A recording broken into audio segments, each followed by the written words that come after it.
In a year when public media faced its greatest opposition yet, you were the strength that sustained us. To the thousands of new donors who joined Team DET to keep this service strong, thank you. If you have not yet lent your support for Detroit Public Radio, join us now.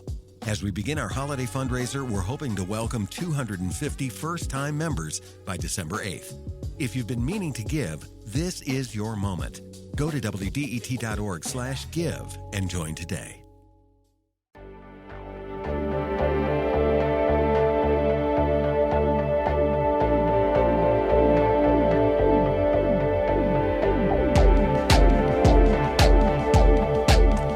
It's the Metro on WDET. Now we turn to Dearborn, where earlier this week, residents were confronted with Islamophobic rallies. They resembled the Quran burning protests in the aftermath of the September 11th attacks.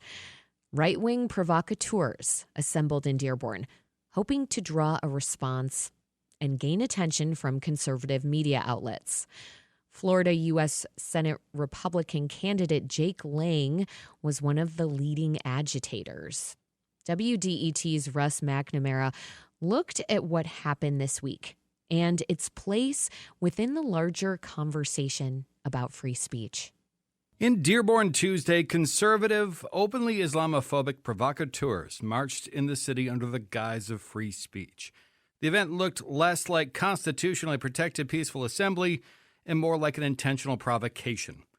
Earlier this year, Jake Lang, the leader of the march, was pardoned by President Donald Trump. Lang was accused of attacking police during the January 6, 2021 insurrection at the U.S. Capitol. In Dearborn, he attempted to burn a Quran, and then failing that, smeared another with bacon. For Muslims, eating pork is forbidden, so the move by Lang seemingly was an attempt to incite or provoke an angry reaction. Both times, he had the holy book snatched from his hand by counter-protesters. Later, video showed a counter-protester punching Lang in the face. That evening at Dearborn's City Council meeting, Lang had a long supremacist rant that attempted to provoke attendees, council members, and Mayor Abdullah Hammoud. Just like President Trump's great American friends have said, you guys are not us, and get the out. America first, America only. God bless America. Jesus is king. Jesus is king. Thank you. It didn't work. At the end of the meeting, Mayor Hammoud, who was reelected by a wide margin earlier this month, had this to say. Here are his unedited remarks. While children were singing on their way to school, dozens of protests were marching through our streets, shouting about Muslims in America. Some of them were misled. Others came with hate in their hearts. One man wrapped a Quran in bacon and screamed at residents. And as I tuned in live, I heard him calling others monkeys and saying that they are incompatible with America. And he did this, ironically, while walking past our historic nativity scene at the old City Hall, a symbol of peace and a symbol that is sacred for thousands of Christian families in our city and Muslim families as well. And yet, even then, Dearborn showed who we truly were. I saw one resident, a local barber, on his story. He shouted back that no matter what you tell me, I want you to know I still love you as my brother. He bought a case of water to start passing out to everybody marching by. And he told them that I hope the ignorance that has encapsulated your heart shatters one day. That is Dearborn, a place where neighbors show up for one another, where hurt is met with compassion, where hate is rooted out by dignity, by decency, and by our shared humanity. And so tonight, as those marchers walk the same road we walk every Memorial Day parade, the longest reigning Memorial Day parade in the state of Michigan, celebrating our centennial anniversary in 2026. The same street where we honor the fallen heroes who gave their lives and made the ultimate sacrifice.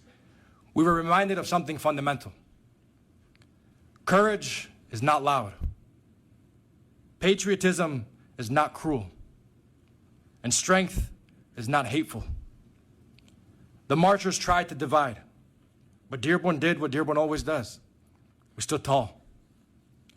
We are a city built by workers, by immigrants, by veterans, and by families who believe in the promise of America. A city where my daughters can sing their ABCs or Alif Ba Ta without fear. A city where a small business owner can dream bigger, but because their government actually delivers on their promises. So tonight, it's not about those who marched. Tonight is about us. It's about Dearborn. The story of Dearborn is, and always will be, a story of progress. And as long as I'm mayor, that promise will never be broken. Thank you. Thank you, Mayor.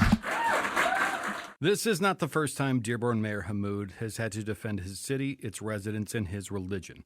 It likely will not be the last. This week, Texas Governor Greg Abbott announced that he has designated the Council on American-Islamic Relations, a civil rights organization, as a terrorist group. He seeks to prevent the nonprofit and its members from owning land in his state. Conservative media has long tried to make Dearborn out as a scary place to live and to even have in this country.